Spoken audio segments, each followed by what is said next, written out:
Hey guys, welcome back. I hope you're having an amazing day. Let's get right into the stories. The first story is titled, I'll Taste It First. So, my ex-boyfriend was a lying, cheating piece of crap who gaslit me and took advantage of me financially. When I realized that he was cheating on me with multiple people, I hacked into his Grindr account, watched him arrange a sex date in our house, and showed up shortly after his date arrived. Walked in, asked his date if he fancies a threesome, he said no. Proceeded to ask if he, the date, wants a kiss, and the answer was positive, so I gave him a long, passionate French kiss in front of my ex. He got furious, I left. The next story is titled, Fire Me While I'm Sick? Say Goodbye to Books. So, I was working at an indie nursery, also known as a daycare, that was owned by a woman who I'll call Ursula. I've always loved kids, and I originally was going into the childcare field. I thought Ursula was a decent, understanding person, but I guess I was wrong. I've been sick with the flu for about a week. She knew this. We also had a team meeting, and I thought things were going fine. That was until yesterday. She texted me, asking if we could talk. She wouldn't go into detail until I let her call. She then said I wasn't a team player and made too many small mistakes. Instead of allowing me to do better or asking what mistakes I made, she just let me go. While I was sick. Now, I have ADHD and autism, so sometimes I do things that people don't understand. Usually, when that happens, the people in charge talk to me and I explain. I told Ursula this, and I thought she understood she needed to talk to me if something happened. I guess she thought this was easier. Now, onto the petty revenge. I'm a gift giver. My love language is gifting. So, I bought things for the nursery. Mainly books. Well, I asked the one coworker who I'm still friendly with if she could gather up the books and some other things I bought for the nursery. I guess Ursula saw this because she texted me. Ursula, why is coworker gathering up books? Me. I asked her to do that. Ursula, why? Me. Because I bought them? Ursula, but you gave them to us. Me. Yeah, but I still bought them. You also never reimbursed me for those items. Ursula, can't you just give them as a gift? Me. No, why would I gift them to someone who fired me? Ursula, but what about the kids? Me. Oh, the kids you didn't even let me say goodbye to? The kids I loved and don't get to ever see again? Ursula, you're being dramatic. Me. I could say the same for you. Stop texting me. She tried texting me a few more times, but I ignored her. I'm letting my coworker, who has a little girl of her own, keep most of the stuff. The next story is titled, Shenanigans on the Office Bully. There was a lady at an office I used to work at that was just an idiot to everyone. She had a small group of 3 other women who constantly seemed to have a different target for their bullying. Unfortunately, it was my turn weeks after I lost my dad and grandparents tragically and unexpectedly. I wasn't in a good place mentally and clearly, they smelled blood in the water. Only a couple of people that I was close with knew details of what happened, and were very supportive. But these grown-ass women would walk by my desk and very loudly say things like, I mean, if she's that miserable, why doesn't she just quit? Or, why does she always look like she's going to cry? The lead bully even approached me outside of work and told me that she thought it was disrespectful that I didn't smile at her when she walked by my desk. I just put my middle finger inches from her face and kept walking. She tried to get me fired for that.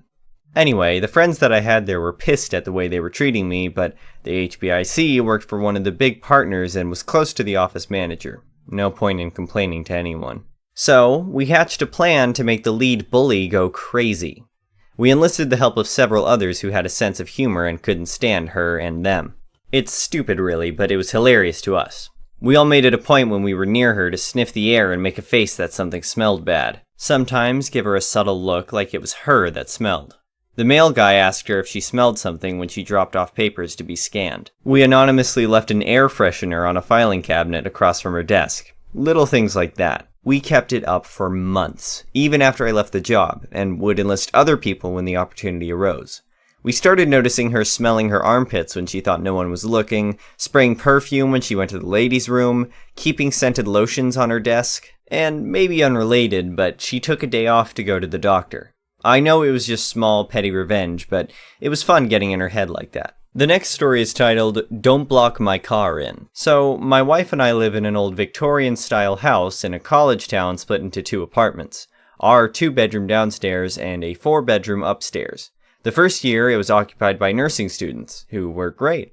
They all finished their rotations and moved out, and we got a set of MBA students who were douches. At first we thought, oh, they're young, will politely complain when they don't clean up their dog crap, have a Tuesday night kegger, play COD so loud it rattles our windows, they'll figure it out and it'll be okay. Well, it wasn't. Their response to our requests were annoyance and non-compliance, which opened the door up for me to engage in passive-aggressive revenge tactics, and I have many stories from the year they resided above us. One Monday morning, after a raging party upstairs, I came outside to find my car parked in by the upstairs neighbor my wife had nicknamed Cunthammer, CH for short. Now, in the lease we had exclusive use of the driveway. Upstairs we're supposed to park on the street. However, they often parked behind us when street parking was scarce. So, I knocked on the door to get them to move the car so I could go to work. Only there's a problem. CH has left that morning on spring break vacation. He won't be back for 2 weeks.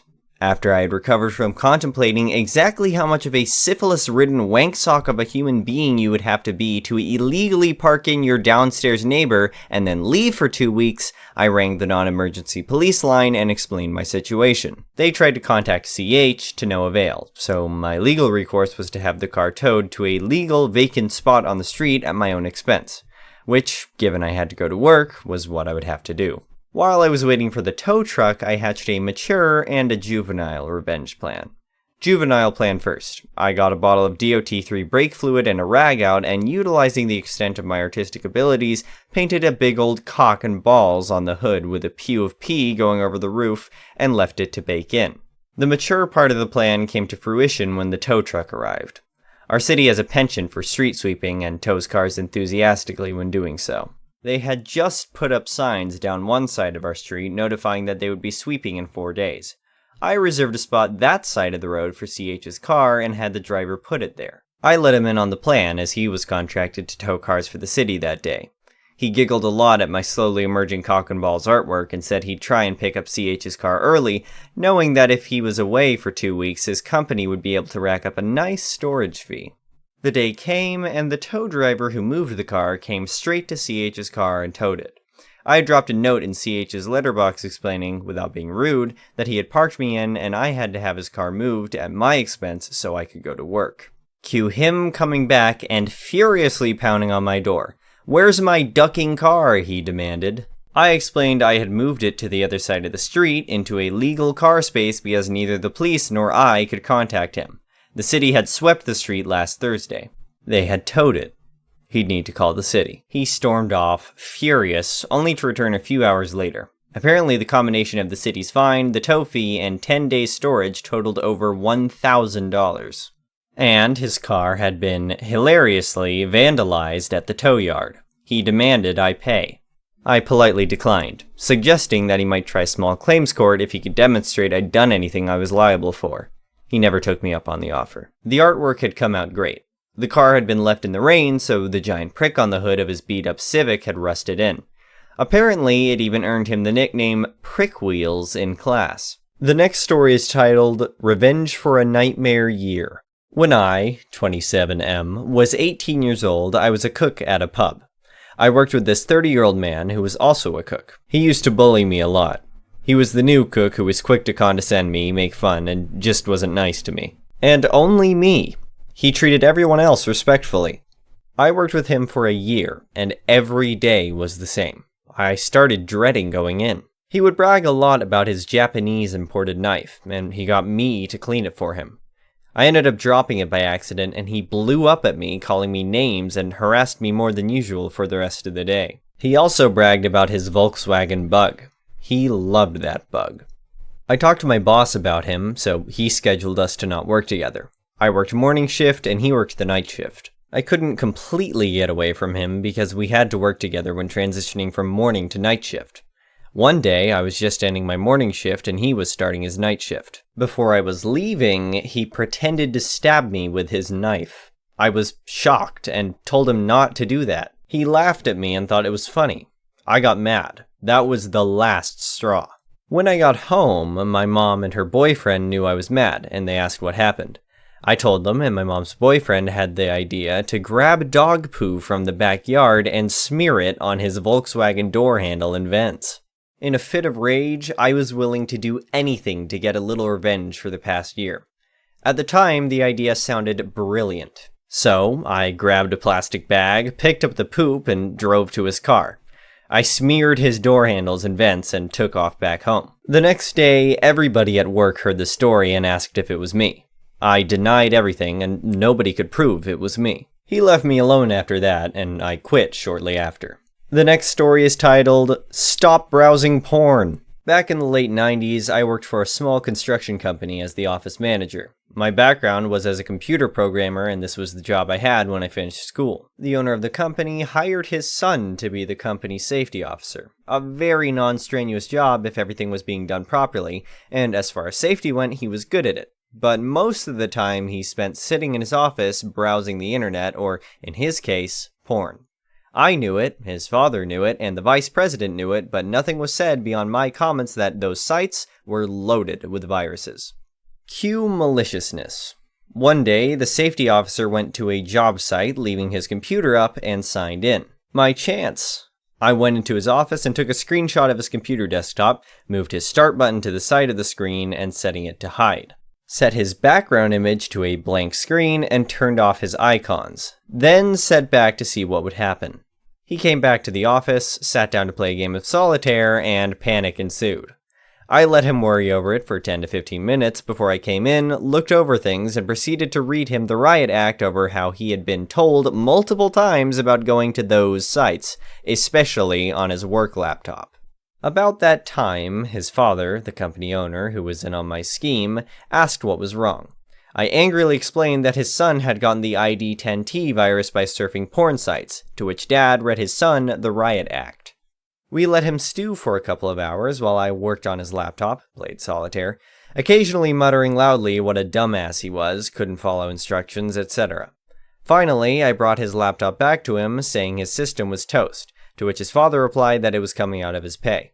The look on his face was priceless. Then, I sat it down in front of him, everything running perfectly, and a new high score on solitaire showing on the screen.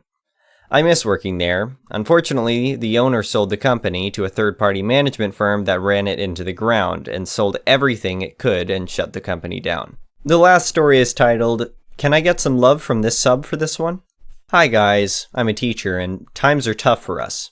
I'm going to keep specifics out, but I would really appreciate some love if possible. It's been a rough week.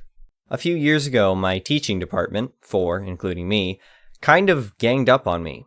Decided I didn't fit into their friend group or whatever and started talking crap and whatnot. I work in a high school, so I was used to this, but it usually came from the kids. Not going to act like I wasn't hurt, because I was. I thought of these people as friends, and they were being petty and rude. Many comments were made about how I was a bad teacher, etc., but after being mad, I tried to move on and consider them coworkers instead of friends. About a year ago, the state announced a new incentive for teachers. If you achieved this ranking from the state, you got a monetary bonus for the next few years and could obviously add the title to your resume. I decided then and there to work my ass off to get the title. I wanted to prove to my department that I was a good teacher. Obviously, I had money and achievement to gain too, but I really wanted to be the only teacher in my department to get it, so they couldn't argue with it. So, I worked. I put in the hours, and I did everything required. We all worked for it. It's a lot of stuff to do, but I had a childish part that wanted to do it better.